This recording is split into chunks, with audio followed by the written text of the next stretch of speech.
안녕하십니까. 기사포스트 강사 권우석입니다. 정보처리 기사 필기 프로그래밍 언어 활용 6번째 시간이 되겠습니다. 자, 자바 설명드리고 있는데요. 자, 두 번째 강의로 해서 마치도록 하겠습니다. 자, 문법 설명 좀 드리도록 하고요. 그리고 기출문제, 자, 기출 예상 문제를 풀이하는 시간을 갖도록 하겠습니다. 자, 자바 프로그래밍 언어와 관련된 개념 중에서 상속이라는 개념, 다형성, 캡슐화, 정보 은폐, 자, 이런 개념들이 있습니다. 이런 개념들 때문에 자바가 재사용성이 높고요. 그리고 이제 유지 보수가 쉽다라는 그런 이점을 갖게 되는 겁니다. 그래서 자바의 특성을 설명을 드리도록 할게요. 그리고 다형성은 오버라이딩 형식이 있고요. 오버로딩 형식이 있습니다. 자, 각각에 대해서도 설명을 드리도록 하겠습니다. 자, 그리고 기출문제, 자, 자바 기출문제, 그리고 기출 예상 문제를 풀이하는 시간을 갖도록 하겠습니다. 자, 슈퍼 오브젝트, 그리고, 여기 클래스를 잘 보십시오. 클래스가 이렇게, 자, 이렇게 세 개의 클래스가 있습니다. 자, 세 개의 클래스가 있는데, 자, 그 중에서 메인 메서드가 가장 먼저 실행이 돼야 되는 겁니다. 그래서 여기서 public static void main 해서 자, 메인 메서드를 먼저 수행을 하는 거예요. 자, 수행되는 순서는 항상 메인에서 일단 출발을 하는 겁니다. 자, 여기서 이제 상속이라든지 이제 오버라이딩의 개념에 대해서 이제 아셔야만 문제를 풀 수가 있는데요. 간단한 개념 먼저 설명을 드리고 코드 분석 들어가도록 하겠습니다. 자, 상속이란 것은 하위 클래스는 상위 클래스의 메소드와 변수 등을 정의하지 않고 바로 사용할 수 있는, 그러니까 물려받는 개념을 상속이라고 하는 겁니다. 그러니까 예를 들어서 여러분들이 클래스, 그러니까 프로그램을 미리 만들어 두었어요. 비행기를 만드는 클래스, 자동차를 만드는 클래스, 그러니까 프로그램을 미리 만들어 뒀다는 얘기입니다. 그러니까 비행기를 만들 수 있는 프로그램, 자동차를 만들 수 있는 프로그램. 자, 그럼 여러분들이 새로운 이제 클래스 프로그램 만들고 싶은데 비행기의 장점과 자동차의 장점을 합친 새로운 제품을 만들고 싶어요. 자, 그러면은 어떻게 하냐면은 비행기 클래스와 자동차 클래스를 그대로 상속을 받으면 됩니다. 자, 상속을 받으면요, 이 비행기와 자동차에서 사용되었던 메소드라든지 변수를 새롭게 정의하지 않고 그대로 물려받아서 재사용을 할 수가 있는 거예요. 그래서 상속이란 개념, 자바에서 상당히 중요하죠. 자, 재사용을 할 수가 있다는 얘기입니다. 자, 그 개념이 여기 포함이 되어 있어요. 자, 클래스 중에서 슈퍼 오브젝트가 있고요. 자, 서브 오브젝트가 있죠. 서브 오브젝트에 보시면은 extense라고 되어 있고요. 키워드가 뒤에 또 슈퍼 오브젝트라고 이 클래스를 이제 지정하고 있습니다.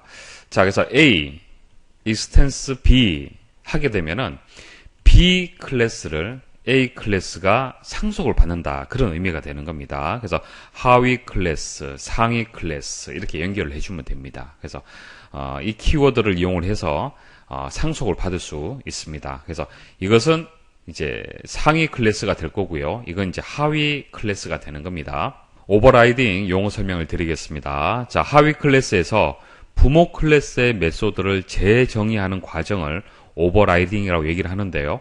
자, 보세요.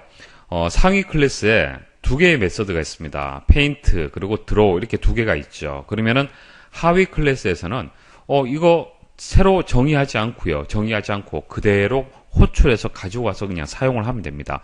자, 그런데 하위 클래스에 보시면은 페인트, 드로우, 자, 이거 다시 정의를 했죠. 다시 정의를 했어요. 자, 이렇게 재정의하는 과정을 오버라이딩이라고 얘기를 하는 겁니다. 자, 그러면은 우리가 페인트, 여기 보시면 페인트라는 메소드를 호출하죠. 자, 이렇게 호출하게 되면은 자, 상위 클래스의 페인트를 가지고 와야 되는 것인지 하위 클래스의 페인트를 가지고 와야 되는지, 자, 우선순위를 판단을 해줘야겠죠. 이렇게 오버라이딩이 되었을 때는 오버라이딩 메소드는 부모 클래스 메소드보다 우선순위가 높습니다. 그러니까 이제 하위 클래스의 메소드를 먼저 호출해 옵니다. 먼저 이걸 호출하는 거예요. 자, 순서가 어떻게 되냐면은, 자, 보세요. 메인에서, 자, 이 메서드를 호출하잖아요. 그죠? 호출하면은, 자, 이 하위 클래스에, 그러니까 오버라이딩 된, 이 페인트가 먼저 호출이 되는 거예요. 호출이 되고요. 그 다음 슈퍼.드로우라고 했죠. 슈퍼는 상위 클래스를 뜻하는 겁니다. 상위 클래스의 드로우. 자, 이게 두 번째가 되는 거예요. 자, 그 다음 드로우라고 했죠. 자, 그냥 드로우 하게 되면은, 우선순위가 하위 클래스의 오버라이딩 된 메소드가 우선순위를 갖는 겁니다. 그래서, 이 드로우는요, 여기 하위 클래스의 드로우가 되는 겁니다. 됐습니까?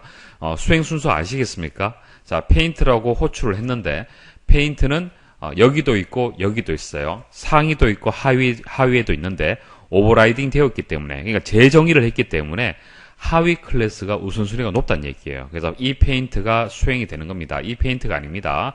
자, 이게 1번이 되는 거고요. 자, 1번에 보니까 슈퍼.드로우라고 돼 있죠. 자, 슈퍼는 상위 클래스를 뜻하는 키워드가 되는 거예요.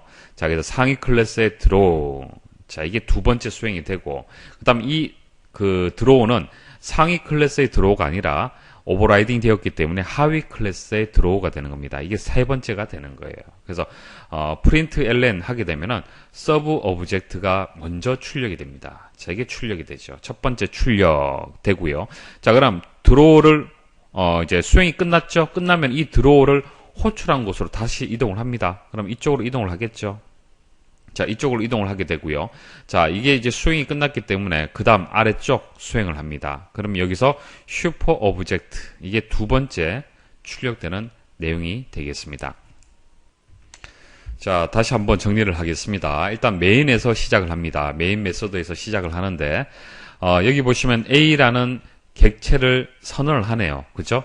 자, U라는 키워드를 이용을 해서, 자, 여기 보시면은 왼쪽에 클래스 이름, 오른쪽에 클래스 이름이 있는데, 보통 우리 강의 들었을 때는, 제가 자바 강의에서는 왼쪽에 있는 클래스와 오른쪽에 있는 클래스가 동일했었어요. 근데 여기는 보면은 상위 클래스, 자, 하위 클래스 형태로 해서 A라는 객체가 정의가 되었는데요.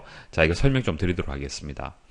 자, 메인 메소드에서 이제 일단은 수행이 되는 겁니다. 수행이 되는데, 자, A라는 객체 변수를 선언을 하죠. 선언을 합니다. 그래서 new 해서 이렇게 선언을 하는데, 우리가 강의에서 배울 때는 어떻게 배웠습니까? 자, 객체 변수가 있으면 왼쪽에 있는 클래스명, 오른쪽에 있는 클래스명이 동일했죠. 스캐너라고 동일한 이름을 가지고 있었습니다. 이렇게 해서 객체 변수명을 선언을 했는데, 자, 여기서는 하위 클래스에, 그리고 왼쪽에는 상위 클래스 이렇게 다르죠. 자, 이거 어떻게 해석을 하냐면은, 자, 이 객체 변수는 하위 클래스 생성자로 이제 만들어진, 생성된 이제 객체 변수가 되는 겁니다. 그러니까 하위 클래스를 성질을 가지고 있어요. 자, 가지고 있는데, 자료형은, 자, 자료형. 우리가 int a 했을 때, int는 뭐예요? 자료형이죠. 변수를 선언할 때. 그죠? 자, 그와 동일하게 슈퍼 오브젝트. 자, 상위 클래스로 지정을 해준 거예요. 자료형은. 자, 왜 이렇게 복잡하게 하냐면은 오버라이딩을 하기 위해서 그런 겁니다. 만일 우리가 배운 대로 슈퍼 오브젝트 A, new 슈퍼 오브젝트 이렇게 선언하게 되면은 오류가 발생을 해요. 자, 왜 오류가 발생하는지는 뒤에 다시 말씀을 드리고, 일단 이렇게 정의를 해야만 하위 클래스, 상위 클래스 이제 상속을 받아서 내가 원하는 메서드에 바로 이제 접근을 할 수가 있는 겁니다. 자, 그래서 이렇게 일단 정의한다는 것 정도 일단은 이해를 하시면 되고, 자, 그 다음 A.paint 이렇게 수행이 되죠. paint 메소드를 이제 호출을 하는데 오버라이딩 되어 있기 때문에 하위 클래스의 paint를 수행을 하는 겁니다. 자, 여기서 자, 이제 paint를 호출하는데 여기도 있고 여기도 있는데 하위 클래스. 자, 이것을 호출한다는 얘기예요. 자, 이 페인트를 호출하는데, 자, 이거 호출하고 보니까 슈퍼.드로우라고 되어 있죠. 슈퍼.드로우. 슈퍼는 상위 클래스를 호출하는 예어가 되는 겁니다. 그래서 상위 클래스의 드로우를 수행을 하라. 자, 상위 클래스의 드로우를 수행을 하라. 자, 여기서 수행하려고 보니까 또 드로우가 호출이 되죠. 드로우가 호출됩니다. 자, 이 드로우는 이제 하위 클래스의 드로우가 되는 거예요. 자, 이게 수행이 되는 거죠. 그래서 첫 번째 이제 출력되는 내용은 서브 오브젝트가 출력이 되는 겁니다. 서브 오브젝트. 자, 그리고 프린트 ln이 되기 때문에 서브 오브젝트 출력 후에 커서는 다음 줄로 이동이 되는 겁니다. 그러니까 서브 오브젝트 출력하고 커서는 여기 있는 것이 아니라 여기로 이동을 하는 거예요. 자, 이렇게 해서 이제 5번째까지 수행을 했고요. 그 다음 6번째는 어떻게 되겠습니까?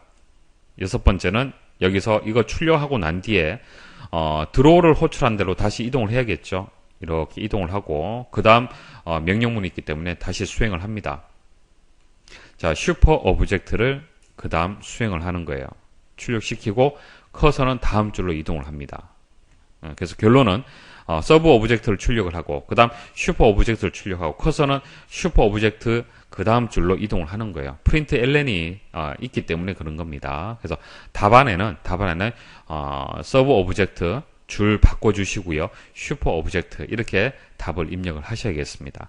자, 조금 좀 제가 이렇게 입력을 하면 오류가 발생한다라고 말씀을 드렸잖아요. 자, 왜 그러냐면은 자, 이 A라는 객체 변수가 하위 클래스의 생성자가 아니고 상위 클래스의 이제 생성자로 해서 객체 변수가 생성이 되면은 상위 클래스의 성질을 그대로 물려받는 거잖아요. 자, 받으면요. 어떻게 되냐면은 보세요. 여기서 A.paint를 하게 되면은 이 페인트가 이제 하위 클래스의 페인트가 되는 것이 아니라 상위 클래스의 페인트가 되는 겁니다. 그리고 드로우를 수행을 하겠죠. 자, 드로우 수행을 하면요. 안에 또 드로우가 있죠. 그럼 이 드로우가 상위 클래스의 드로우로 인식을 한다는 얘기예요. 그래서 무한 반복이 계속 이루어지는 겁니다. 무한 반복이 이루어지는 거예요. 그렇기 때문에 오류가 발생을 하는 겁니다. 자, 다양성의 두 번째 형식인 오버로딩 말씀을 드리겠습니다. 하나의 클래스 내에 같은 이름으로 여러 개의 메소드를 정의하는 것을 오버로딩이다 그렇게 부릅니다. 자, 여기 보시면 A 클래스가 있고 기사 퍼스트 클래스가 있습니다. 자, A 클래스에 보시면은 show라는 메소드가 여기도 있고 여기도 있고 여기도 있죠. 같은 이름으로 이제 여러 개의 메소드를 정의를 했습니다. 자, 하지만 좀 다르죠. 여기는 매개 변수가 없고요. 하나. 자, 이건 2개입니다. 자, 이와 같이 형식을 조금 다르게 해주는 거예요. 같은 이름의 함수를 여러 개 정의하고 매개 변수의 유형과 개수를 다르게 해서 다양한 유형의 호출에 응답할 수 있도록 만드는 겁니다. 자, 왜 이렇게 할까요? 이것은 제 사용성 때문에 그런 겁니다. show라는 메서드를 아마 정의해 두고요. 이것을 재사용을 할 수 있도록 그렇게 만드는 개념이 오버로딩이 되는 겁니다. 매개 변수만 조금 조절해 주면은 그대로 사용할 수 있잖아요. 이해하시겠죠? 자, 그러면 실행 순서를 한번 보도록 하겠습니다. 자, 메인이 여기 있죠. 자, 메인을 먼저 수행을 합니다. A라는 클래스를 물려받는 객체 A 변수를 여기서 이제 선언을 했죠. 자, A라는 것을 만들었고요. 자, 생성을 했고요. 자, A는 클래스 A의 성질을 가지고 있습니다. 그래서 속성이라든지 메서드를 이용을 할 수가 있습니다. 그래서 A.D에 속성이라든지 메서드가 들어올 수가 있는데 여기는 메서드가 들어왔네요. 자, 메서드는 이렇게 괄호로 표현하게 되면 메서드가 되는 겁니다. 자, 메서드를 호출을 하는데 A 클래스에 있는 메서드를 호출을 하는데 매개 변수, 그러니까 전달 인수가 없죠. 전달 인수가 없기 때문에 이 show가 호출이 되는 거예요. 자, 이 show가 호출이 되면서 이제 프린트를 하는데 너를 프린트를 하죠. 자, 너를 프린트를 하는데 프린트 ln이 되기 때문에 라인, 자, 다음 줄의 커서가 이동이 되는 겁니다. 자, 그 다음 a.show 해서 전달되는 값이 이제 10이죠. 한 개가 되기 때문에 자, a 값이 이제 10이 되는 겁니다. 이 show 메서드가 이제 수행이 되는 것이죠. a를 출력을 하면 되는 거고요. 자, ln, 자, 다음 줄로 또 이동을 하는 겁니다. 전달 인수가 2개입니다. 자, 그러면 이 메서드가 이제 수행이 되겠죠. 자, 그러면 10 하고 더하기 쉼표 더하기 b는 20이 되겠죠. 자, 여기에 덧셈이 나와 있는데 이 덧셈이 더하라 라는 의미가 아니고요. 자, 이것은 정수가 되고 이건 문자가 되는 거잖아요. 자, 이렇게 연결될 경우에는 그냥 연결하라 라는 뜻이 되는 겁니다. 그래서 10하고 쉼표하고 20. 자, 이와 같이 출력이 되는 겁니다.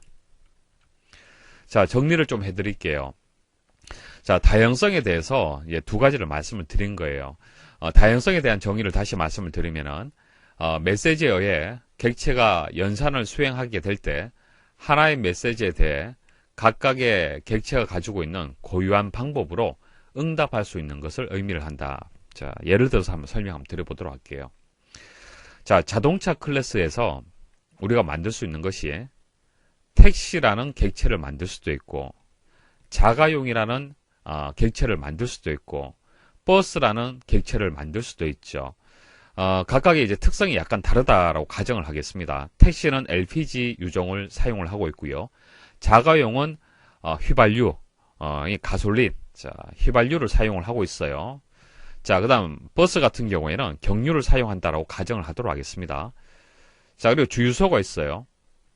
자, 주유소에 이제 가서 이제 충전을 합니다. 주유를 하는데, 택시 같은 경우에 이렇게 가서 이제 충전을 할 때 메시지를 전달을 해야 되는데, 그냥 메시지를 전달할 때 LPG를 충전해 주세요라고 메시지를 전달하는 것이 아니라 그냥 충전해 주세요, 주유해 주세요, 이런 식으로 메시지만 전달을 하면은 여기에서 주유하는 주유원이 택시가 되기 때문에 그냥 LPG를 주유를 해준다는 얘기입니다.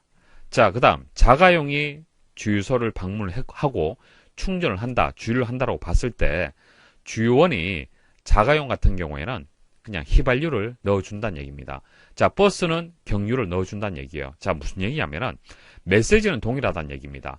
택시가 되든 자가용이 되든 버스가 되든 하나의 메시지를 전달을 하는 겁니다. 그러니까 충전해주세요, 주유해주세요, 유종을 얘기할 필요 없고요. 그냥 메시지 하나를 던져주면은 각각의 객체, 자, 각각의 객체가 가지고 있는 고유한 방법으로 응답을 해준다는 얘기예요. 무슨 뜻인지 아시겠습니까? 자, 그게 다양성의 개념이 되는 겁니다. 자, 동일한 이름의 여러 메소드를 다른 사양으로 이제 정의가 이제 가능한 것이죠. 그래서 두 가지가 있다. 오버라이딩은 부모 클래스의 메소드를 이제 재정의하는 방식으로 재사용을 하는 것이고, 오버로딩 같은 경우에는 매개 변수의 수라든지 타입을 달리해서 재사용하는 개념이 되는 것이다. 그래서 다양성에 대해서 설명을 하고 있는 거고요. 자, 오버라이딩하고 오버로딩을 구별하실 수 있어야 됩니다. 그래서 뭐 부모와 함께 라이딩을 한다, 자, 이런 식으로 해서 암기를 하나만 하셔도 나머지 하나는 또 기억을 하실 수가 있겠죠.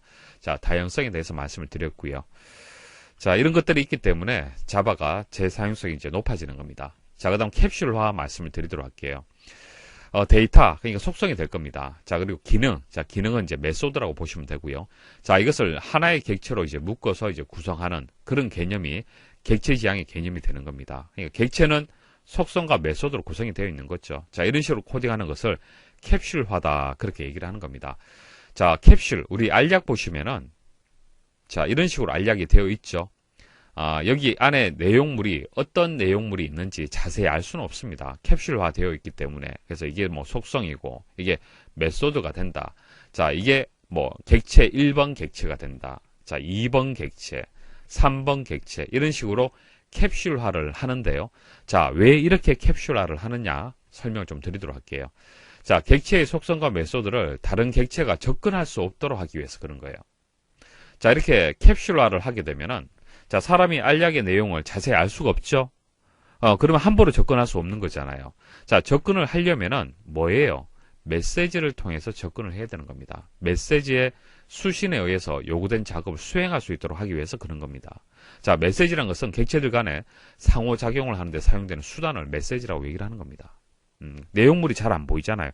그럼 함부로 접근해서 수정할 수가 없는 겁니다. 자, 클래스를 선언하고 그 클래스를 구성하는 객체에 대하여 접근 제한자를 선언하여 처리한다. 자, 이전 시간에 말씀드렸던 접근 제한자, 뭐 퍼블릭이라든지 뭐 디폴트 이런 것들이 있었죠.